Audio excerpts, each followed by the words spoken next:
ప్రభు అయినటువంటి యేసుక్రీస్తు వారి పరిశుద్ధమైన నామములో తండ్రి అయిన దేవాది దేవునికి నిత్యము స్తుతియు స్తోత్రములు, మహిమయు ఘనతయు ప్రభావములు యుగయుగములు ప్రభునకే చెల్లునుగాక. ఆమేన్. ఆత్మీయులారా, బాగున్నారు కదూ? అందరికీ యేసయ్య నామములో ఈ పునరుత్థాన ఆరాధన ప్రార్థనా శుభాభివందనాలు తెలియజేయుచున్నాం. దేవుడు మనలను ప్రేమించి తన కృపా మహదైశ్వర్యంలో మనకు ఈ మొదటి పునరుత్థాన ఆరాధన అనుగ్రహించున్నారు. నిశ్చయముగా దయగలిగిన ఆయన ఆత్మ చేత సమభూమి గల దేశమున ప్రభు మనల్ని నడిపించునుగాక. ఆమెన్.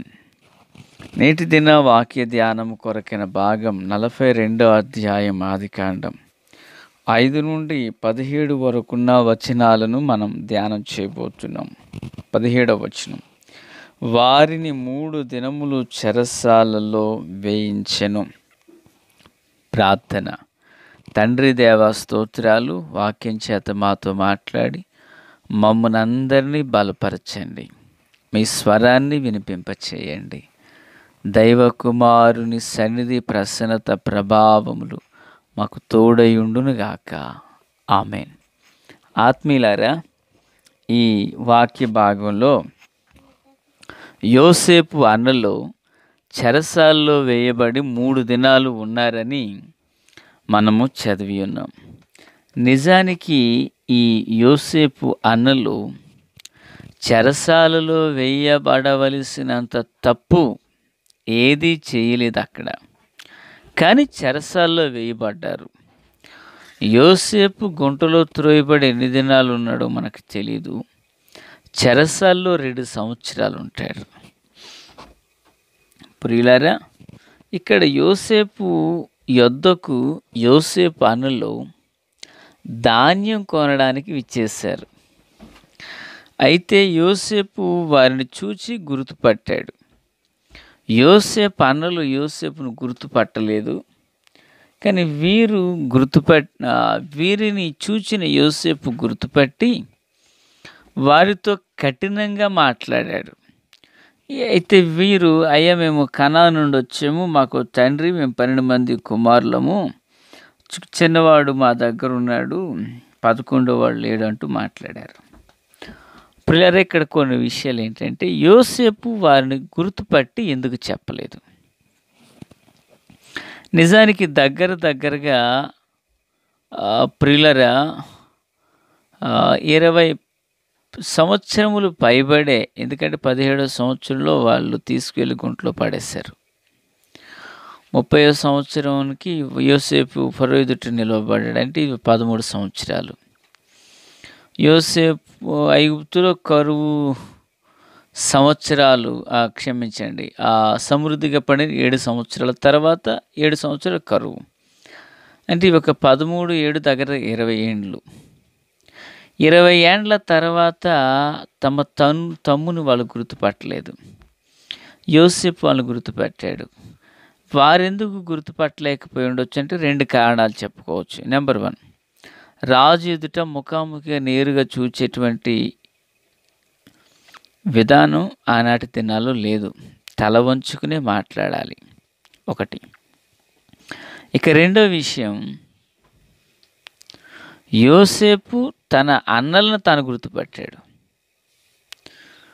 ప్రియులారా, వారెందుకు గుర్తుపట్టలేకపోయారు అంటే, రెండో కారణం అన్నాను కదా, హెబ్రీలు యొక్క హెయిర్ స్టైల్, అదే విధానం వేరుగా ఉంటుంది. హెబ్రీలది వేరుగా ఉంటుంది.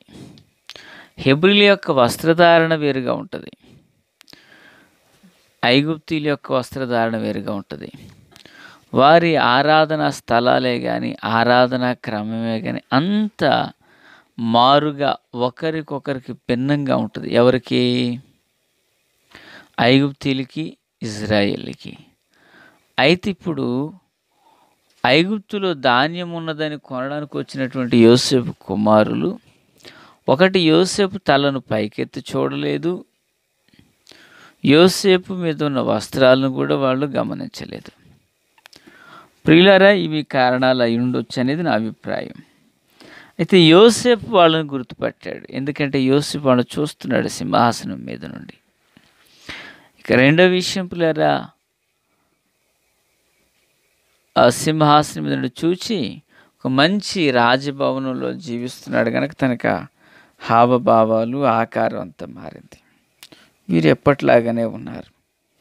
అయితే మరి ఇంత జరుగుచుండగా యోసేపు అన్నలను ఎందుకు చెరసాల్లో వేయించవలసి వచ్చిందంటే పగ తీర్చుకోవాలని కాదు ప్రియులారా, పగ తీర్చుకోవాలని కాదు. ఒక కారణం ఏంటంటే వాళ్ళ అన్నలు తనకి కీడు చేశారు. ఆ కీడును బట్టి ప్రతీకారం యోసేపు చెయ్యొచ్చు, కానీ వారట్టి మనుషులు కాదు. ప్రతీకారాన్ని తీర్చుకునేటువంటి వారు కాదు. ప్రియులారా, క్రీస్తునందు నాకు అత్యంత సన్నిహితులారా, యోసేపు తన జీవితంలో ఏం జరిగినా అది మేలు కొరకే దేవుడు నాకు చేశాడనే భావజాలం కలిగినటువంటి వాడు. మరి ఎందుకు చెరసాల్లో వేయించాయంటే, ఒకటి వాళ్ళు పశ్చాత్తాప పడతారని, రెండు ఈ విధానంలో తమ తమ్ముణ్ణి తీసుకురావడానికి అవకాశం ఉంటుందని యోసేపు యొక్క ఆలోచన. దేవునికి స్తోత్రం. ఆత్మీయులారా, క్రీస్తునందు నాకు అత్యంత సన్నిహితులారా, జీవము కలిగినటువంటి దేవుని పిల్లలుగా మనం ఎరగవలసిన సత్యం ఏంటంటే, వారిలో ఏదైనా పశ్చాత్తాపం కలుగుతుందని యోసేపు ఎదురు చూశాడు. వెంటనే కాకపోయినా తదుపరి దినాలలో వారిలో ఒక ఉన్నతమైన లోతైన పశ్చాత్తాపం అనేది ఎదురైంది. ఆత్మీయులారా, క్రీస్తునందు నాకు అత్యంత సన్నిహితులారా, యోసేపు అన్నలు ఏది విత్తుకున్నారో అది కోసుకున్నారు అనడానికి ఇక్కడ ఒక చిన్న సందర్భం అనేది మనకు ఎదురవుతూ వస్తుంది. తాను చేసుకున్నది తన జీవితంలో అనుభవించవలసి వస్తుంది. నా దేవుని ప్రియులారా, క్రీస్తునందు నాకు అత్యంత సన్నిహితులారా, యోసేపు కఠినుడు కాదు సుమి, వారి అన్నల్లో పశ్చాత్తాప హృదయాన్ని చూశాడు. యోసేపు వారిని గుర్తుపట్టడమే కాదు ప్రియులారా, వారితో కఠినంగా వ్యవహరించాడు. అలానే ప్రేమ లేనివాడు కాదు. తన ఇంటి వారందరినీ పోషించుటకు దేవుడే ముందుగా ఈ చోటుకి తీసుకువచ్చాడు అన్నట్లుగా యోసేపు భావించాడు. స్తోత్రం. యోసేపు వారిలో ఒక పశ్చాత్తాప హృదయాన్ని చూడాలనుకున్నాడు. ప్రియులారా, యోసేపు ఆశించినంతగా వారి అన్నల నుండి దొరకలేదు, కానీ పరమ తండ్రి అయిన దేవాది దేవుడు తాను ప్రకటించిన ప్రతి వాగ్దానమును వారి ఎడల జరిగించారు. దేవునికి స్తోత్రం.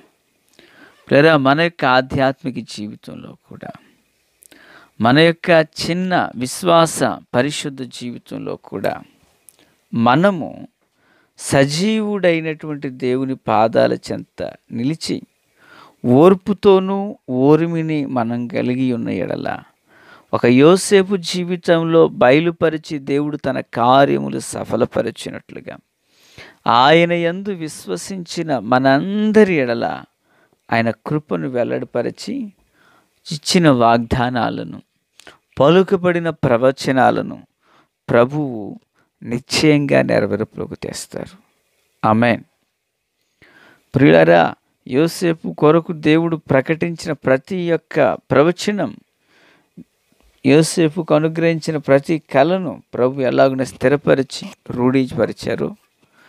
మన కొరకు చేయబడిన వాగ్దానాలు, మన కొరకు ప్రకటించబడిన ప్రవచనములను ప్రభు అద్భుతంగా నెరవేరుస్తారు. యోసేపు ఎదుట తన అన్నలు సాగిలు పడతారని ముందుగానే దేవుడు బయలుపరిచారు కదా. దాన్ని ఏ మనుషుడు నిలవలేకపోయాడు, దానిని ఏ మనుషుడు నిలుపలేకపోయాడు. ఆశ్చర్యకరమైన కృప, ఆశ్చర్యకరమైన దేవుని సన్నిధి యోసేపుకు రెండింతల బలాన్ని తెచ్చిపెట్టింది. ఆమేన్. ఆత్మీయులారా, మన చిన్న జీవితంలో కూడా మన కొరకు చేయబడే ఏ వాగ్దానము నిరర్ధకము కానేరక అది నిశ్చయముగా కార్యరూపం దాల్చినట్లుగా హృదయపూర్వకంగా ప్రార్థన చేసుకుందాం. మహాపరిశుద్ధుడా స్తోత్రం. ఎన్ని మాటలు అందరి హృదయాల్లో ఫలభరితం చేయండి దేవా. మీ దీవెన అందరికీ తోడై ఉండునుగాక.